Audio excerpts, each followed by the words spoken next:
Hi guys, today we are going to see Samsung MISP laptop.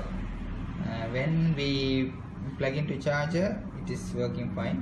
When we remove the charger, the screen is getting dark, and when we again plug in, it is working fine.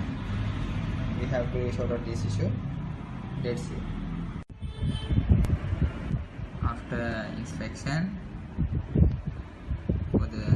we couldn't find any physical damage, and we found this place near to display port. We found this transistor have some corrosion, and after solder, if you can see, we are removing nothing. We are plugging and removing.